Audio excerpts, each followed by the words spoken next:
क्या आपको पता है कि एक रात में भारत ने 9 आतंकी ठिकानों पर हमला किया, वो भी बिना एक भी जवान को सीमा पार भेजे। लेकिन क्या ये कार्रवाई वाकई आतंकवादी को खत्म कर देगी या फिर भारत और पाकिस्तान को एक और युद्ध की तरफ ले जाएगी? आज हम बात करेंगे ऑपरेशन सिंदूर की, एक ऐसा मिलिट्री एक्शन जिसने पूरी दुनिया का ध्यान खींच लिया है। दोस्तों, बात शुरू से होती है 22 अप्रैल 2025 से, जब जम्मू कश्मीर के पहलगाम में एक दिल दहलाने वाला आतंकवादी हमला हुआ। बेसारन घाटी में 26 लोगों को मौत के घाट उतार दिया, जिसमें 25 इंडियन थे और एक नेपाली।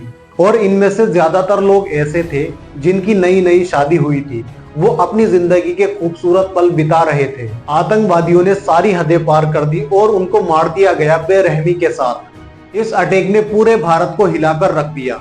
लोग गुस्से में थे और सरकार पर दबाव था कि कुछ बड़ा एक्शन लिया जाए। भारत ने इस हमले का जिम्मेदार पाकिस्तान को ठहराया, स्पेशली लश्कर-ए-तैयबा और उसकी branch the resistance front. Bharat के फॉरेन सेक्रेटरी विक्रम मिस्री ने कहा कि उनके पास पक्के सबूत है, खुफिया जानकारी और तकनीकी डाटा और बचे हुए लोगों के बयान। लेकिन पाकिस्तान ने इन आरोपों को बेबुनियाद बताकर खारिज कर दिया। तो सवाल ये है, क्या भारत के आरोप सही थे? अगर हाँ, तो उसने जवाब में क्या किया? चलिए जानते हैं इस पूरी कहानी को आज की इस वीडियो में। 7 मई 2025 की रात, जब सारी दुनिया सो रही थी, तब इंडियन आर्मी फोर्स ने एक ऐसी कार्रवाई शुरू की जिसने पूरी दुनिया को चौंका दिया। नाम था ऑपरेशन सिंदूर। रात के करीब 1:05 पर इंडियन एयरफोर्स, आर्मी और नेवी ने मिलकर 24 मिसाइल हमले किए। टारगेट थे 9 आतंकी ठिकाने, जो 4 पाकिस्तान में थे और 5 पाकिस्तान के कब्जे वाले जम्मू कश्मीर में। भारत की आर्मी ने बहावलपुर, मुरीद के और मुजफ्फराबाद जैसी जगहों पर हमला किया। भारत ने Rafale jet, SCALP cruise missile, hammer smart bomb और कामिकाज ड्रोन का इस्तेमाल किया। खास बात यह है कि सारे हमले भारतीय क्षेत्र से किए गए, कोई भी जवान सीमा पार नहीं गया। और भारत ने दावा किया है कि 80 से 90 आतंकी मारे गए, जिनमें जैश-ए-लश्कर और हिजबुल्लाह मुजाहिदीन के बड़े नाम शामिल है। लेकिन पाकिस्तान का कहना था कि इन हमलों में 26 लोग मारे गए और 46 लोग घायल हुए। उन्होंने दावा किया है कि भारत ने मस्जिद और आम इमारतों को निशाना बनाया है। तो सवाल ये है, किसकी बात सच है और इस ऑपरेशन का असली मकसद क्या था? दोस्तों, ऑपरेशन सिंदूर को समझने के लिए हमें 3 सवालों के जवाब ढूंढने होंगे। ये क्यों किया गया और इससे क्या हासिल हुआ और आगे क्या होगा? भारत का कहना है कि पहलगाम अटैक इतना क्रूर था कि उसका जवाब देना जरूरी था। 26 बेगुनाह लोगों की मौत ने पूरे देश को गुस्से से भर दिया। सरकार पर दबाव था कि आतंकियों को सबक सिखाया जाए। भारत ने कहा कि उनके पास खुफिया जानकारी थी कि ये 9 ठिकाने भारत के खिलाफ हमले की साजिश रच रहे हैं। लेकिन सिर्फ बदला ही कारण नहीं था, भारत ने यह भी दिखाना चाहा कि वो आतंकवादी के खिलाफ जीरो टॉलरेंस की नीति पर अडिग है। 2016 की सर्जिकल स्ट्राइक और 2019 के बालाकोट हमले के बाद ये भारत की तीसरी बड़ी सीमा पार कार्रवाई थी। नाम सिंदूर था, एक भावनात्मक मैसेज, पहलगाम में मारे गए नवविवाहित जोड़ों की विधवाओं के दर्द को याद दिलाने के लिए। अगर पाकिस्तान की तरफ से देखें तो वो इसे युद्ध की कार्रवाई कह रहा है। उसका दावा है कि भारत ने बिना सबूत के हमला किया और नागरिकों को नुकसान पहुंचाया। अगर पाकिस्तान आतंकवादियों के खिलाफ कार्रवाई कर रहा होता तो क्या भारत को ऐसा कदम उठाने की जरूरत पड़ती? भारत के मुताबिक ऑपरेशन कामयाब रहा। 9 आतंकी ठिकाने नष्ट किए गए और बड़े आतंकी कमांडर मारे गए। भारत का यह भी कहना है कि उसने नागरिकों को नुकसान नहीं पहुंचाया और पाकिस्तान की आर्मी को टारगेट नहीं किया। लेकिन पाकिस्तान का कहना है कि हमले में मस्जिदें और आम इमारतें तबाह हुई। सच क्या है? सोशल मीडिया वीडियो में मुजफ्फराबाद और बहावलपुर में धमाकों की तस्वीरें दिखी, लेकिन ये पक्के तौर पर नहीं कहा जा सकता कि नुकसान कितना हुआ। भारतीय सेना ने कॉन्फ्रेंस में कहा कि उनके टारगेट सटीक थे। उन्होंने हेल्थ सेंटर के पीछे छिपे आतंकी शिविर को निशाना बनाया। लेकिन एक बात साफ है, इस ऑपरेशन ने भारत और पाकिस्तान के बीच तनाव को और बढ़ा दिया है। ऑपरेशन सिंदूर के बाद पाकिस्तान ने लाइन ऑफ कंट्रोल पर गोलीबारी शुरू कर दी है, जिसमें भारत के 10 नागरिक मारे गए। उत्तरी भारत में हवाई यात्रा बंद कर दी गई और स्कूल कॉलेज बंद कर दिए गए। दोस्तों यहीं से कहानी और पेचीदा हो जाती है। भारत ने इसे चरण फर्स्ट बताया है, यानी अगर पाकिस्तान जवाब देता है तो और कार्रवाई हो सकती है। दूसरी तरफ पाकिस्तान के डिफेंस मिनिस्टर ख्वाजा आसिफ ने कहा कि टकराव अब जरूरी है, दोनों देश परमाणु हथियार से लैस है। तो क्या ये एक बड़ी वॉर की शुरुआत है? इंटरनेशनल कम्युनिटी भी चिंतित है। अमेरिका के राष्ट्रपति डोनाल्ड ट्रंप ने कहा है कि ये शर्मनाक है, उम्मीद है ये जल्द खत्म होगा। संयुक्त राष्ट्र और चीन ने दोनों देशों से कंट्रोल में रहने के लिए कहा, लेकिन सवाल ये है क्या ये तनाव कम होगा या और बढ़ेगा? पाकिस्तान की मीडिया ने दावा किया है कि मुजफ्फराबाद में एक मस्जिद और बहावलपुर में आम इमारतें तबाह हुई, लेकिन भारत ने कहा है कि उसके टारगेट आतंकी शिविर थे जो हेल्थ सेंटर और स्कूलों के पीछे छिपे थे। लेकिन एक बात साफ है, इस ऑपरेशन ने कश्मीर विवाद को फिर से सुर्खियों में ला दिया। अगर हम जड़ तक जाए तो ये पूरा मसला कश्मीर के इर्द गिर्द घूमता है।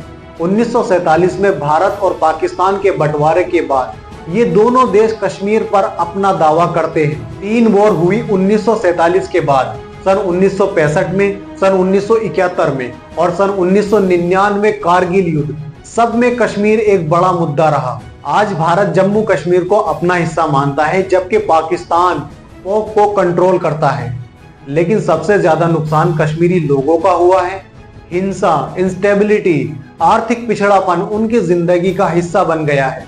और ये ऑपरेशन ये शायद आतंकियों को निशाना बनाए, लेकिन कश्मीर के लोगों के लिए ये डर और बेचैनी लाया है। अब सवाल ये है कि इस तनाव का हल क्या है? क्या और सैन्य कार्रवाई या फिर कुछ और? पहली बात, दोनों देश लाइन ऑफ कंट्रोल पर गोलीबारी रोके, ये ना नागरिकों के हित में है ना किसी देश के। तो संयुक्त राष्ट्र और किसी न्यूट्रल देश को बीच बचाव में भारत और पाकिस्तान बातचीत शुरू करें। एजेंडा हो आतंकवाद पर संयुक्त कार्रवाई और कश्मीर में शांति। पाकिस्तान टेररिस्ट ऑर्गेनाइजेशन पर सख्ती करे और भारत इसके लिए खुफिया जानकारी साझा करे। दोनों मिलकर एक संयुक्त टास्क फोर्स बनाएं। कश्मीर के लोगों की राय सुनी जाए, उनकी आकांक्षाओं को ध्यान में रखकर सॉल्यूशन ढूंढा जाए। ये सॉल्यूशन आसान नहीं है, लेकिन असंभव भी नहीं है। दोनों देश चाहे तो शांति पॉसिबल है। दोस्तों, ऑपरेशन सिंदूर ने फिर एक बार ये दिखा दिया कि भारत और पाकिस्तान के बीच कितना गंभीर तनाव है। लेकिन सैन्य कार्रवाई इस समस्या का हल नहीं है। असली हल है बातचीत, सहयोग और कश्मीर के लोगों की राय को सुनना। तो क्या दोनों देश वाकई शांति चाहते हैं या सिर्फ अपनी कुर्सी बचाना चाहते हैं? दोस्तों, सबसे पहला पॉइंट है कि दोनों देशों की सरकारों को अपनी राजनीति और सत्ता को छोड़कर इंसानियत को प्राथमिकता देनी चाहिए। लेकिन क्या ऐसा हो रहा है? नहीं। दोनों देश एक दूसरे पर आरोप लगा रहे हैं। भारत कहता है कि पाकिस्तान आतंकवाद को बढ़ावा दे रहा है, लेकिन पाकिस्तान कहता है कि भारत हमें बदनाम कर रहा है। लेकिन इन आरोपों से क्या हासिल हो रहा है? सिर्फ नफरत और तनाव, और इस तनाव में सिर्फ आम इंसान मर रहा है। दोनों देशों को तुरंत एक न्यूट्रल देश के बीच बचाव में बातचीत शुरू करनी चाहिए। रूस एक अच्छा ऑप्शन हो सकता है, क्योंकि 1965 में ताशकंद समझौते में सोवियत यूनियन ने बीच बचाव कराया था और दोनों देशों ने इसे एक्सेप्ट भी किया था। और इस बातचीत में सिर्फ एक एजेंडा होना चाहिए, शांति। दूसरा पॉइंट है कि शांति की कोशिश सिर्फ बयानों या कागजों तक ना रहे, बल्कि जमीन पर दिखे। अभी क्या हो रहा है कि दोनों देश एक दूसरे पर हमला कर रहे हैं, लेकिन इन हमलों से क्या हासिल हुआ? सिर्फ नुकसान। भारत ने 31 लोगों को मारा, जबकि पाकिस्तान ने जवाबी कार्रवाई में 10 लोगों को मारा, और उनमें मरने वाले सिर्फ आम लोग थे। और नुकसान किसका हुआ? आम जनता का। दोनों देश तुरंत लाइन ऑफ कंट्रोल पर गोलीबारी रोके। 2021 में भी ऐसा सीजफायर हुआ था जो कुछ समय तक चला, और इसे फिर से लागू करें। पहलगाम में हमला करने वाले आतंकवादी थे, तो दोनों देश मिलकर आतंकवादी के खिलाफ कार्रवाई करें, ना कि जनता को बीच में लाए। दोनों देशों के लोग शांति चाहते हैं। 2019 में पुलवामा हमले के बाद #से नो टू वार ट्रेंड चला था। ऐसे अभियानों को बढ़ावा दे। 2003 से लेकर 2018 तक लाइन ऑफ कंट्रोल पर गोलीबारी में 1500 से ज्यादा लोग मारे गए, और इनमें मरने वाले ज्यादातर लोग सिविलियन थे। क्या हम इसे रोक सकते हैं? अगर दोनों देश साथ में मिलकर काम करें तो क्या आतंकवाद खत्म हो सकता है? और तीसरा पॉइंट है कि जिन लोगों ने अपनों को खोया, उन्हें सिर्फ मुआवजा नहीं बल्कि सच्चा न्याय चाहिए। पहलगाम में हमले में 26 लोग मारे गए और ऑपरेशन सिंदूर में 31 लोग मारे गए, जबकि जवाबी कार्रवाई में 10 लोग मारे गए। लेकिन क्या इनके परिवारों को सच्चा न्याय मिला? नहीं। पहलगाम हमले की जांच के लिए एक अंतरराष्ट्रीय समिति बनाए जिसमें दोनों देशों के प्रतिनिधि हों। पाकिस्तान ने निष्पक्ष जांच की पेशकश की थी। अब दोनों देशों को इसे स्वीकार करना चाहिए। दोनों देश अपने अपने पीड़ितों को नौकरी, शिक्षा और पुनर्वास की सुविधा दें। मिसाल के तौर पर भारत पहलगाम हमले के पीड़ितों के बच्चों को मुफ्त शिक्षा दे।